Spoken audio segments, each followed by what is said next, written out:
guys, welcome back to my channel.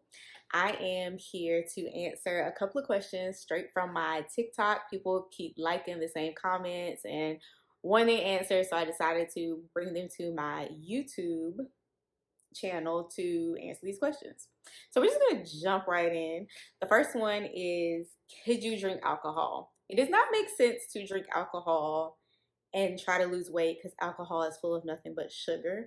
And I'm not a drinker, so I do not know how it affects you while on the medication. Even though they say don't drink it. I mean, don't drink. A lot of people I've been reading still do and don't have any issues, but that I don't know. I can't really answer that. Number two, how tall are you and are you comfortable at 152? I am 5 feet, just 5 feet even, so I'm really short. I'm comfortable at 152. I do want to lose more weight though. I want to be 135, 130, 135-ish. So I do know that I am still in the range of being like overweight because they're not culturally, the metrics for weight and height are not they ain't for black people. I'm just gonna say it, they're not for black folk. So I do understand that, but I am comfortable where I am, but we'll continue to lose weight because the goal is to just be healthy and live longer. It's a lifestyle change, so I'm not gonna stop just because I've hit this 152 mark. I'm gonna continue to eat better and be physically active. How long did it take? So this question referenced both Qsymia and Contrav. Contrav I was on for like a month and a half, 2 months maybe. No, just a month because it was a 30-day supply, so just a month. But Qsymia, I was on it for about a year, and it took me about 6 months before I saw the results that I wanted, and that was probably due to me getting into a good routine of working out every day and eating better. How did you feel mentally? So a lot of people, so first I will say that there's a black box label, I think that's what it's called, or black label or something, on the medication that basically explains if you deal with any type of mental disorder or anything like that, it has the ability to increase those feelings. So feelings of depression, feeling of having suicidal thoughts, anxiety, it increases that. So I do deal with anxiety. It did increase my anxiety, but not for long. Also, I really didn't have major issues because I also am a mental health professional. So I knew how to take care of myself. I knew what I needed to do. And a lot of that was just the exercise helped, journaling, talking to people that are close to me who knew what was going on with me and what I was taking. And so you just have to, if you do deal with any of those or any other mental health conditions, then just make sure that you are careful and you follow closely along, are followed up by a professional like a therapist or a physician, people like that.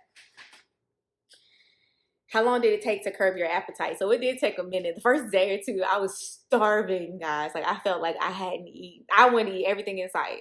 And then as the days progressed, I was not hungry and it began to curb my appetite. When I say it curbed my appetite, it really did. Like I forgot to eat some days. And you know me, you know I'm not gonna forget to eat a meal because I love groceries.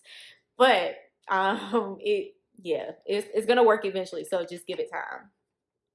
And I also don't know if I ever addressed this, but I was on the lowest, I stayed on the lowest dose of Qsymia. They never increased it because it worked really well for me. So I just stayed on it, on that, whatever the lowest dose is. Did you have a strict diet and exercise plan?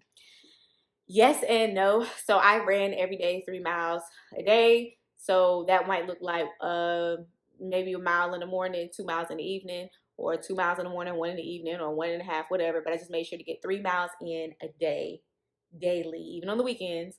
Some days I missed it. It's fine. It's life. Diet wise, I talked to a dietitian or a nutritionist, one of them. We sat down and created a meal plan together for me, included things that I was missing in my diet. So for example, I probably ate like fish. I had salmon, brown rice, green beans, or broccoli, one of those for dinner or lunch. Breakfast was like, what did I have? Oh, I ate oatmeal, and some fruit, a little bit of fruit in the morning. Sometimes I didn't eat breakfast in the morning. It's just because I'm not a big breakfast person. And what else? I had a lot of sugar-free things too because I wanted to decrease my sugar intake because I'm a big sweets eater.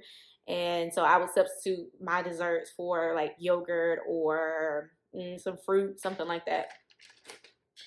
Was getting a prescription hard? No, not at all. Not with the doctor that I got it from. I switched from my regular primary care provider to a new one because I wanted somebody closer. And when I went to her, I mentioned that I just am trying to lose weight. Nothing is working, and I'm interested in weight loss medication. And she wrote right away. She suggested, I forgot what it's called, but it was injection. I don't do needles like that, so I immediately rejected it. And so she offered Contrab. You guys, this whole backstory, if you go back and watch some of my other videos, you'll see or hear what the story was about that. And then I eventually ended up with Qsymia. What was your starting weight? So my starting weight was, you guys, 199, but I've been heavier. I have been 215 before, which was maybe a year prior to 199, or maybe even months before that. But I do know that my starting weight was 199 before taking Qsymia. So those are all the questions from my TikTok. If you guys have any other questions, let me know, or you can run to my TikTok, put them on there. Before I go, I mentioned doing journaling and some other things for anxiety. This is what I use, these two books. One is Jesus Cares About My Anxiety, which is just a short read about what anxiety is and how to cope with it. The other is 180 Days of Affirmation and Gratitude. So basically, it's just a journal that helps you to be mindful of or reflect on all the good things that happen in your day. Has cute little prompts in here for you. Also, you fill these prompts out and then you talk about what good happened over here. For the things that were not so good in my day, I put them in a separate notebook and ball them up, throw them in the trash, because I do want to get them out of my system. Like, if you want to talk about it, I just put it on paper, ball it up, throw it away, because we're not going to worry about it anymore. We throw past them cares away, put them in the trash. So yeah, these are both written by Cecil J. Boyd. Her. She is a psychotherapist and the owner of CJ Boyd Christian Counseling Services. So if you are interested in either of these books, I'll link them in my description box. Got them straight from Amazon. And you can begin on the journey of journaling and showing gratitude for your day and the things that happen, good things. Yeah.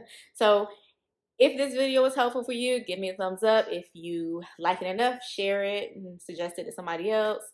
Comment if you have any questions, and I will talk to you guys soon. Other than that, you know the drill. I pray that you are healthy, happy, whole, well, all that good stuff. Love you. Talk to you soon. Bye.